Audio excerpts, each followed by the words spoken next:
Bajo la denominación campaña electoral se regulan las actividades que las formaciones políticas pueden llevar a cabo para captar el voto. Se trata de una regulación no solo importante en la medida en que determinan la manera en que las formaciones políticas se comunican con el electorado, le ponen en su conocimiento tanto la oferta programática como la oferta personal y en esa medida contribuyen a que el voto de los integrantes del cuerpo electoral se determine de una manera más racional. Junto a esa importancia hay que destacar su complejidad, su dificultad, incluso el carácter polémico de algunas de las disposiciones sobre campaña electoral. De alguna manera la ley electoral es consciente de estos problemas. Por ejemplo, dice que la campaña electoral dura 15 días, que son los 15 días inmediatamente anteriores a la votación. Bueno, la votación y al día previo a la votación, que es eso que hemos dado en llamar jornada de reflexión, en la que tampoco puede haber campaña electoral. Pero en una democracia de partidos, en los que estos están actuando de una manera continua, permanente, ¿realmente la campaña dura solo 15 días? ¿O no es más razonable decir incluso que la campaña electoral de unas elecciones ha comenzado el día posterior al de la anterior elección? Hasta cierto punto la ley electoral es consciente de estas dificultades y por eso alguna de las disposiciones que comentaré a continuación no se aplica estrictamente en ese periodo de campaña electoral de 15 días, sino durante todo el periodo electoral desde la convocatoria de las elecciones. Y también es muestra de esa dificultad, de esa complejidad, el hecho de que algunas de estas disposiciones tengan como destinatarias no a las formaciones políticas, sino a los medios de comunicación o, en general, a los poderes públicos. Entre las normas más destacadas sobre campaña electoral habría que mencionar, en primer lugar, las relativas a la contratación de propaganda y publicidad, que está prohibida en los medios de comunicación de titularidad pública, así como en las televisiones privadas, y que en los medios en los que es posible, esto es radios privadas y prensa escrita, tiene que hacerse bajo un principio de no discriminación. No se puede discriminar ni en lo relativo a inclusión de la propaganda ni en cuanto a las tarifas que pueden exigir como contraprestación.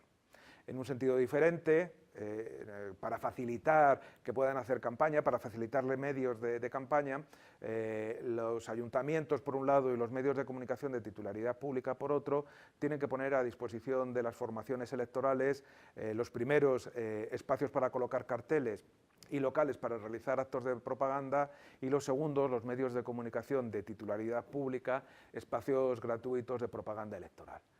En términos generales, el criterio para repartir unos y otros viene a ser los resultados que ha obtenido cada formación política en la anterior elección equivalente.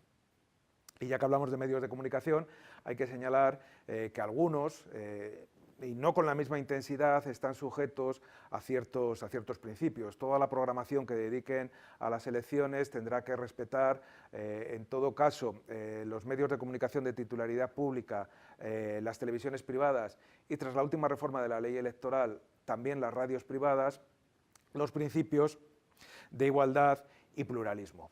Y las televisiones privadas y sobre todo, de forma estricta, los medios de comunicación de titularidad pública, los principios de neutralidad y proporcionalidad.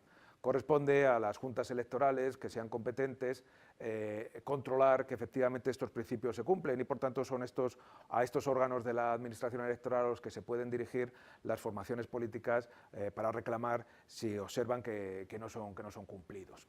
A tales principios se remite por lo demás la posible organización de debates electorales que no está prevista en la legislación electoral. Hay normas también sobre encuestas electorales, cuya publicación está prohibida en los 5 días anteriores al de la votación.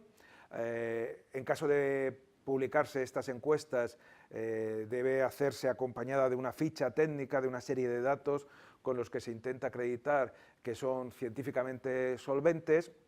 Y además se establece que en caso de que sea un organismo público el que haga estos sondeos, estas encuestas sobre intención de voto, debe poner a disposición de todas las formaciones políticas concurrentes la información de que disponga.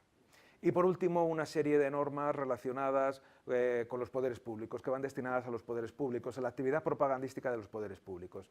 Primero, la llamada campaña institucional, que es una campaña sobre el proceso electoral. Es una campaña de carácter puramente informativo, en primer lugar, que no tiene como finalidad incentivar el voto, sino solamente informar sobre la fecha y el procedimiento de votación. una campaña institucional que en ningún caso puede influir en el voto, que solo puede llevar a cabo el poder público al que corresponde convocar ese proceso electoral y que tiene que hacerse solo en medios de comunicación de titularidad pública. Por lo demás, con carácter general, todos los poderes públicos, desde la convocatoria de las elecciones, tienen prohibido el llevar a cabo actos o contratar campañas que se pueda entender ponen de manifiesto los logros que se han alcanzado, porque podrían dar lugar a una ventaja indebida por parte de aquellos partidos que ocupan el poder, que ocupan el gobierno de esa institución.